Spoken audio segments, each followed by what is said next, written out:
What's shaking, everybody? It's your boy King of the Golden State come at you with another edition of the Wednesday Pile on a Friday, based on the fact that Thanksgiving was actually right in that area. That area. I don't know why I said that, but anyway. I just wanted to say happy Thanksgiving. Hope you guys had a great holiday. And it's back to work, guys. So, I wouldn't really call this work. I would call this fun, actually, just for the hell of it. But, yeah, guys, got a few books. Don't have too many, so I'll make this short and sweet. Starting off with this one. And that is Wonder Woman number 11. And that is another Jenny Friesen cover. And these covers by Jenny Friesen are really growing on me. I like these. I didn't hate them to begin with or anything like that, but I really like them. They really it's not Frank Cho, and Frank Cho's a hard act to follow. So I'm still picking these up. This might be the cover of the week, but the problem is, I think this might be the cover of the week. And this is Harley Quinn number 8. And that one is a Frank Cho cover. So Frank Cho was kicked off of the Wonder Woman title from Greg Rucka. And now he is doing Harley Quinn covers now. And honestly, I think Harley Quinn is much better now at this point. I think, actually, to tell you the truth, I think both titles are better at this point. And that's kind of a good thing. It's kind of a, hey, for Frank Cho, it didn't work out with Wonder Woman, so there in comes Jenny Friesen taking over the covers for Wonder Woman, and Frank Cho goes over to Harley Quinn, which honestly, he might be doing a better job with Harley Quinn at this point. So, good for him. And, the regular covers by Liam Sharp and I believe Amanda Conner, they're good. They're not great, but, I still think these are the primary covers, in my opinion. Another thing that grabbed me was this. Superpowers number 1 came out. I know it's kiddie looking and a real kid look to it, but it's just the idea that Superpowers is on the newsstands is actually kind of cool. So, if you guys aren't, don't have any education on Superpowers back in the day, when they had them, please go look for them, because I'm sure you can probably find them in any dollar bin or 25-cent bin in your local comic shop. But yeah, man, I saw this and I felt pretty nostalgic about it, so had to pick it up. All right, this easel's running out of room, so let me take this off. And another thing, I believe this is part 5 of their limited series for Han Solo. Marjorie Liu does a great job with this, and it's a really good read. If you guys have noticed in the news that they casted Emilia Clarke in the Han Solo movie, and I'm not sure who she's playing in it, but I don't know. According to the casting, you got Donald Glover as Lando Calrissian, and I forgot the name of the lead for. I think it's it's a funny name for the guy who plays the lead of Han Solo, but he's been in some movies that you've probably seen. I'm not sure. God, what the hell is that guy's name? It's like Carl something. I forgot.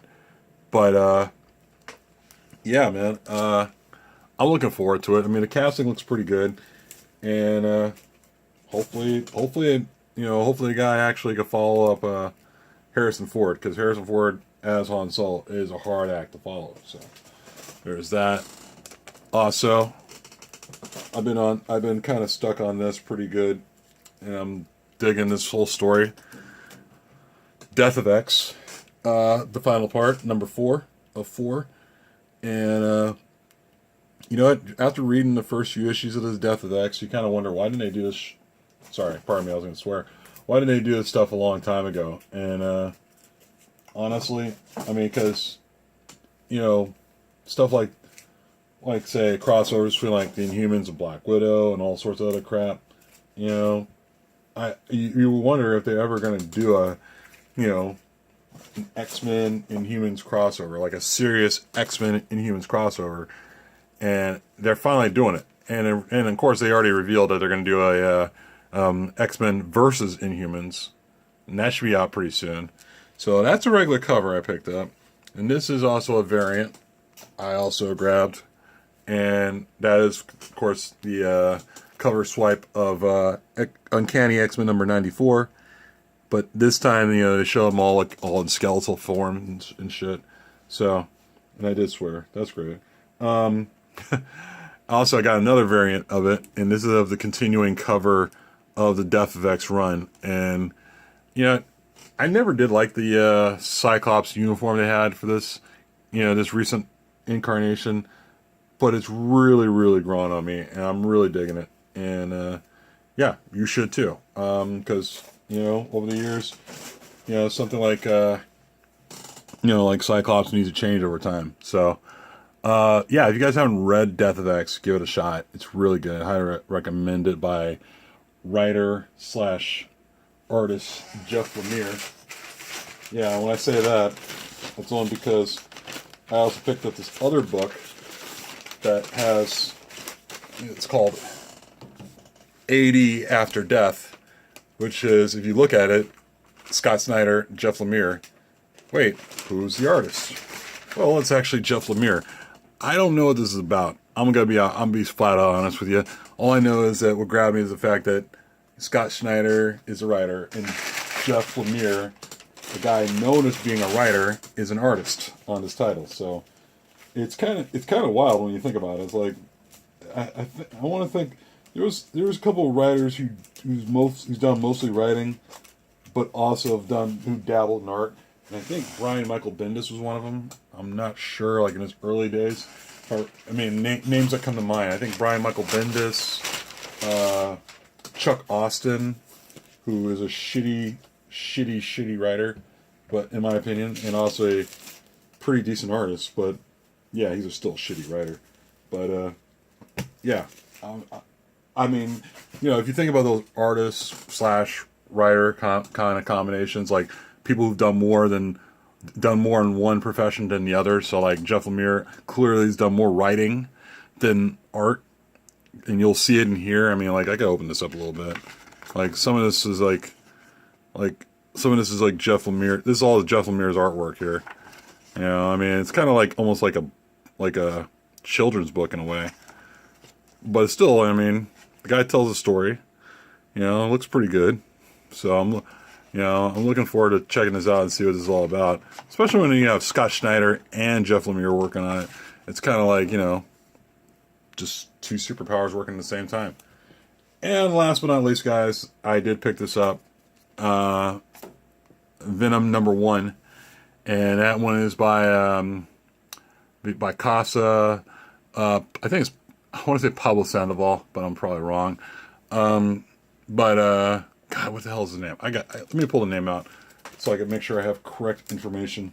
But, like Venom, like the artist for Venom is a really good artist. Let me see.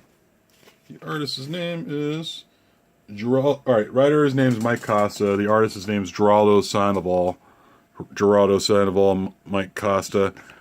And he's actually, this guy is actually a really good artist, Gerardo Sandoval. If you guys remember in the last, I'm trying to reach.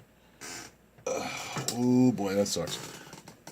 If you guys recall, a couple of videos ago from the San Diego Comic-Con, I met Gerardo Sandoval, and he did this Astonishing Ant-Man sketch for me, and this is all him, So if you look at it, he's clearly an underrated artist, So go ahead and pick up Venom number 1 by Gerardo Sandoval, and written by Mike Costa, because I think I haven't even looked in here, but I'm sure that whoever's inking it probably aren't doing it justice, or the coloring and such. It looks, I'm opening it now. It looks pretty good, but like I said, I'm sure this is not all by him. So, like, if he did this book by himself, which would probably take a little bit longer, like, all right, color art is by Dono Sanchez Almara, but Sandoval did do most of the artwork, but like his black and whites, stuff like I was showing you with the Astonishing Ant-Man. The stuff he did with the not just inks and pencils, but also did with, clearly he's using like Copic markers on this. Doesn't do it justice. But anyway, guys, that's all I got. I just wanted to share that with you guys. A little quick episode of the Wednesday Pile, and tune in next Wednesday when the hey, it's a motorcycle. No, tune in next Wednesday, guys, when I have another episode of the Wednesday Pile. I'll catch you guys later. Peace.